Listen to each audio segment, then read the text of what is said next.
Hello प्यारे बच्चों, exercise 2.3 का फोर्थ क्वेश्चन जो कि हम 2024-25 के सेशन की हम लोग क्लासेस ले रहे हैं। ठीक है, फोर्थ क्वेश्चन से पहले first second third and introduction हो चुका है। प्लेलिस्ट में जाकर देख लो, प्लेलिस्ट बना रखी है इस चैप्टर की, आराम से वहां जाके सारे सेशन देख सकते हो। ठीक है, यहां आपको करने फैक्टराइज, जिसको हम स्प्लिटिंग मिडिल टर्म भी कहते हैं। ये बहुत इंपॉर्टेंट होता है, आज भी काम आएगा, 10th में भी आएगा, जहां तक मैथ्स पढ़ोगे वहां तक काम आएगा। ठीक है, इसको सीखना बहुत जरूरी होता है। तो इसको स्प्लिटिंग मिडिल टर्म भी कहते हैं। Splitting middle term, middle term को स्प्लिट करना है। ठीक है बच्चों, अब कैसे स्प्लिट होता है, कैसे फैक्टराइजेशन होता है, आराम से समझना, बिल्कुल कोई जल्दबाजी नहीं है। जो भी डाउट होगा कमेंट बॉक्स में लिख देना, नेक्स्ट क्लास में फिर से इसका क्वेश्चन मैं इंक्लूड कर लूंगा। चलो पहला पार्ट देखो, 12x square minus 7x plus 1। यहां बच्चों जो ये x है ये है एक वेरिएबल। ठीक है, पॉलिनोमियल के इंट्रोडक्शन में समझाया था, फिर से बता देता हूं। x है वेरिएबल, x की पावर 2 है, यहां x की पावर 1 है। जो एक्स स्क्वायर के साथ मल्टीप्लाई होता है वो होता है एक्स स्क्वायर का कोफिशिएंट, और जो बिना एक्स के होता है उसे कहते हैं कांस्टेंट। तो ये होता है A X square plus B X plus C की फॉर्म में।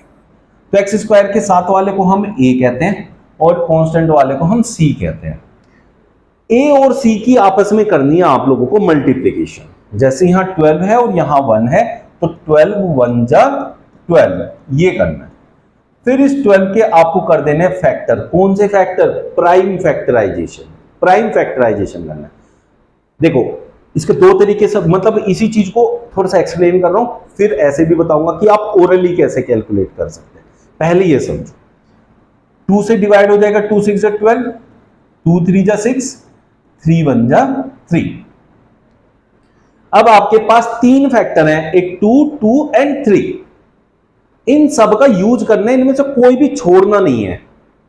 इन सब का यूज करके दो नंबर बनाने हैं, दो नंबर जिनको आपस में ऐड करके या सब्ट्रैक्ट करके 7 मिल जाए। दो नंबर बनाने हैं जिनको ऐड करके मिल जाए 7 या सब्ट्रैक्ट करके 7 मिल जाए। -7 की बात नहीं करेंगे, इस माइनस को तो थोड़ी देर के लिए भूल जाना, थोड़ी देर इस चीज को नहीं देखना है। आप लोगों ने दो वैल्यूज बनानी है इसके अंदर, बस दो से ज्यादा नहीं बनानी। हमारे पास अभी कितनी टर्म्स है? 1 2 3 4, 1 भी है, 1 का लेकिन यहां भी यूज नहीं करेंगे। 1 का किस क्वेश्चन में यूज होगा वो भी बता रहा हूं। तो यहां तीन टर्म्स है, इन तीन टर्म्स से दो टर्म्स बनानी है। सर 3 की 2 कैसे बनेगी? समझो, ये है 2 इंटू 2 इंटू 3, 2 2 जा 4 3 जा 12, ये आया ना, इसके फैक्टर्स हमने यहां लिखे। अब इनसे दो टर्म्स कैसे बनेगी? या तो इन दोनों को आपस में मल्टीप्लाई करके 4 कर दूं इंटू 3, तब भी तो 12 ही रहेगा ये बच्चों। ठीक है, या फिर मैं इन दोनों की मल्टीप्लाई कर लूं, 3 2 जा 6 और ये 2 रह गया 12, या फिर इन दोनों की कर लूं 3 2, ये बीच वाले को अलग कर दूं, तब भी ये क्या बनेगा? 2 इंटू 6 ही बनेगा। तो मेरे पास दो तरीके के नंबर आ गए, एक आ गया 4 3, एक आ गया 2 6, ये भी तो सेम ही है, तो दो नंबर आ गए। ऐसे करके आप जितने भी फैक्टर होंगे उनको दो नंबर्स में बदल देंगे, जिनकी मल्टीप्लाई वो ही नंबर आए जिसके आपने फैक्टर्स किए। क्लियर हो गया? ठीक है, यहां के बाद इन दोनों नंबर्स में से ये देखो 4 3 2 6, 4 और 3 को ऐड करके देखो कितना आया? 7। 4 3 का डिफरेंस कितना आया? 1। 2 और 6 को ऐड करेंगे तो कितना आएगा? 8। और 2 और 6 का डिफरेंस कितना आएगा? -2, और 6 2 का डिफरेंस आएगा 4, ये यहां -4, सॉरी। ठीक है बच्चों, अब आपके पास ऐसे पेयर्स बन जाएंगे। ठीक है, पेयर्स बनने के बाद आपको अब ढूंढना है कि किसमें से 7 मिला है आपको, क्योंकि बीच में जो वैल्यू है वो ढूंढनी है कौन से कॉम्बिनेशन से मिली है। इस कॉम्बिनेशन से मिली है भाई, तो मतलब 4 + 3 करके मुझे 7 मिल रहा है। अब बच्चे कंफ्यूज हो जाते हैं, हाँ तो सर -7 है, वो भी उस पे भी आ रहा हूं, उस पे भी आ रहा हूं। अभी बात समझो कि इन दो नंबर, ये वाले नंबर से मिला मेरे को 7, 2 और 6 से मेरे को 7 नहीं मिला, तो ये मेरे लिए यूजफुल नहीं है, इसको हटा देंगे हम। इसका मुझे नहीं चाहिए, ये मुझे नहीं चाहिए, इसको हटाओ। मुझे बस इससे काम हो जाएगा पहले वाले से, क्या था? 4 × 3। इन दोनों को ऐड करके 12 आ गया, सब्ट्रैक्ट करके क्या आएगा? सब्ट्रैक्ट करके आएगा 4 - 3, 7 नहीं आएगा, जो कि नॉट इक्वल टू 7 है, तो मेरे काम का नहीं है। बेटा मैंने इतने आराम से आप लोगों को एक एक चीज समझाई है, फिर भी कोई डाउट है तो मेरे को बताना, कमेंट बॉक्स में लिखना। अब नेक्स्ट स्टेप आता है, 7 तो आ गया, लेकिन ये 7 तो सर माइनस का है, तो जब हम दो नेगेटिव वैल्यू को ऐड करते हैं तो वो भी तो ऐड ही होती है ना। जैसे -4 को -3 में ऐड करूंगा तो भी तो ऐड होके 7 ही आएगा, लेकिन वो माइनस का 7 आएगा।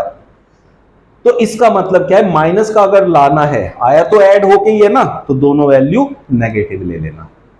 क्लियर हो गया, समझ में आ गया। पहले देखना ऐड करके आया कि सब्ट्रैक्ट। अगर ऐड करके आ रहा है 7 तो आप लोगों ने दोनों नेगेटिव वैल्यू ले लेनी है, वो खुद ही नेगेटिव हो जाएगा। पॉजिटिव आएगा तो सीधी पॉजिटिव वैल्यू ले लेना, इससे ज्यादा एक्सपेंड नहीं कर सकते। ये पूरा एक्सपेंड करके बता दिया, वीक से वीक बच्चे से सीख सकते हैं। अब क्या करना है, उसके बाद ये इस कॉम्बिनेशन से मुझे ये -7 मिला है, तो अब इस कॉम्बिनेशन को यूज करना है मुझे। कैसे, पहले 12x² को तो एज इट इज लिखेंगे, जो यहां होता है इसको एज इट इज लिखते हैं। कॉम्बिनेशन मुझे इसके लिए मिला है।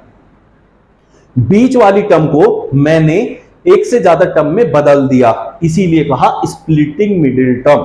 स्प्लिट कर दिया इस टर्म को, कौन से वाली को, मिडिल वाली को, इसीलिए स्प्लिटिंग मिडिल टर्म भी इसे कहते हैं। अब करना क्या है सर, ये -4 -3 करके आया, लेकिन ये तो 7x है ना, तो x साथ में रखना है, -4x -3x, और लास्ट वाला +1 एज इट इज रहेगा। यहां तक अगर समझ में आ गया तो आपसे कभी भी इस टाइप के क्वेश्चन गलत हो ही नहीं सकते। ठीक है, अब इसे आगे कैसे करना है, आगे ये करना है कि हम लोगों ने इन दोनों में से कॉमन लेना है। क्या कॉमन आएगा, ठीक है। अब कॉमन में भी बच्चों को बहुत दिक्कत होती है, तो उसके लिए क्या करो, जो छोटा नंबर है वो देखो उसके टेबल में बड़ा नंबर आ रहा है क्या। अगर उसके टेबल में डायरेक्ट बड़ा नंबर आ रहा है तो वो ही कॉमन होता है। जैसे 4 3 जा 12, 12 4 के टेबल में आ रहा है, इसलिए वो कॉमन हो ही जाएगा। तो यहां से 4 कॉमन हो गया। इसमें x² क्या होता है, x × x, यहाँ एक x है तो x कॉमन हो जाएगा, दोनों में से x कॉमन ले लिया।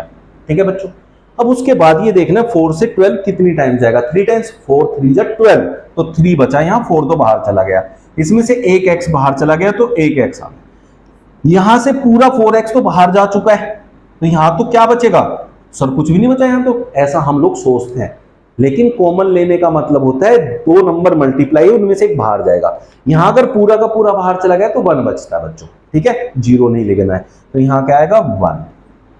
क्लियर हो गया, आसान है ना। यहां तक ये पहला स्टेप हो गया, ये तो मैंने समझ लिया सर, ये तो मुझे बहुत अच्छे से समझ में आ गया। अब लेकिन यहां क्या करना है, यहां तो कुछ कॉमन नजर ही नहीं आ रहा है। जहां कुछ भी कॉमन नजर नहीं आता वहां 1 कॉमन होता है, क्योंकि 1 सब की मल्टीप्लाई में होता है। इसको हम ऐसे कह सकते हैं 3x × 1 प्लस 1 × 1, तो 1 तो दोनों में ही है ना। ठीक है, तो इसलिए 1 कॉमन ले सकते हैं। अब 1 मैं कॉमन ले लूं, अब सर मैं प्लस का 1 लूं कि माइनस का 1 लूं, मुझे यहां कौन सा साइन लगाना पड़ेगा। आपको हमेशा ये देखना है, यहां जो ब्रैकेट में नंबर 3x है ये प्लस का है या माइनस का, प्लस का है, देखो माइनस तो नहीं है इसके साथ। और ये वाला 3x है माइनस का, तो इसको भी प्लस करना पड़ेगा, इसका इन दोनों को सेम करना है, सेम करना है। तो अब यहां माइनस का 1 कॉमन लेना पड़ेगा। माइनस बाहर कॉमन आते ही जो माइनस वाली वैल्यू है वो तो हो जाएगी प्लस की, और जो प्लस की थी वो हो जाएगी माइनस की, क्योंकि मैंने माइनस कॉमन बाहर ले लिया। बस ये है पूरा स्प्लिटिंग मिडिल टर्म, या फिर कह सकते हैं फैक्टराइजेशन। फिर भी किसी को कोई डाउट हो ना कमेंट में लिख देना, मैं बिल्कुल क्लियर कर दूंगा आपके डाउट्स। चलो अब क्या करना है, अब देखो, अब फिर से कॉमन, 2 बार कॉमन होता है इसमें। अब देखो इनमें 3x - 1 यहां भी है और यहां भी, इसलिए मैं 3x - 1 को कॉमन ले लूंगा। तो यहां क्या बचेगा, 3x - 1 कॉमन आती, यहां तो बच गया 4x, यहां से 3x - 1 बाहर गया तो यहां बचा खाली -1। तो इसके ये 2 फैक्टर हो गए, 3x - 1 एंड 4x - 1। कैसा लगा, समझ में आया? अगर बढ़िया लगा ना तो लाइक कर देना अभी सेशन को। ठीक है, अभी नेक्स्ट जो पार्ट करेंगे उसमें आपको क्रिस्टल क्लियर हो जाएगा ये चीजें। उसमें इस 1 का यूज सिखाऊंगा, इस 1 का यूज क्या है, इसमें तो हमने यूज किया नहीं, उसमें कैसे यूज करेंगे। ठीक है, अभी समझाता हूं। इसमें यहां तक कोई भी डाउट रहा होगा तो उसे कमेंट में लिख देना जरूर। चलो भाई, अब हम बात करते हैं सेकंड पार्ट की। भाई बड़ा मस्त होता है ये और हमेशा काम आता है। बच्चे बड़े कंफ्यूज रहते हैं, मैंने कंफ्यूजन दूर करने के लिए ही इतना डिटेल में इसको समझाया है। सेकंड वाले में चलते हैं। उसमें क्या है, उसमें देखो बच्चों क्या है, ये है 2x² प्लस 7x प्लस 3, मतलब ax² plus bx plus c। ए और सी की करते हैं हम मल्टीप्लाई, 2 और 3 कितना हो गया 6, बीच में क्या चाहिए 7, और इन दोनों की मल्टीप्लाई करके क्या आया 6। जब भी आपके इन ए और सी की मल्टीप्लाई करके जो नंबर आए, अगर वो बीच वाली टर्म से एक कम हो या एक ज्यादा हो, तब बस उसके फैक्टर क्या होंगे, जो इन दोनों की मल्टीप्लाई आई 6 बन जा 6। इसके और फैक्टर निकलने, 2 3 जा 6 निकलना, क्योंकि 6 बन जा भी 6 ही होता है, और 6 और 1 को जोड़ेंगे तो 7 बन जाएगा। तो बीच वाली टर्म इससे ज्यादा थी, एक ज्यादा, इनकी मल्टीप्लाई से एक ज्यादा। तो जब एक ज्यादा या एक कम होगी तो अब हमेशा सिर्फ 1 को मल्टीप्लाई करके लिखना। तो ये यहां से मिलेगा 6 + 1 7 और 6 × 1 6। मतलब जो दो नंबर आप लेते हैं ना, उनका सम तो बीच में वाले नंबर से आना चाहिए, सम या डिफरेंस बीच वाला नंबर होना चाहिए, मल्टीप्लाई करके वही आना चाहिए जिसके आपने फैक्टर किया। क्लियर हो गया?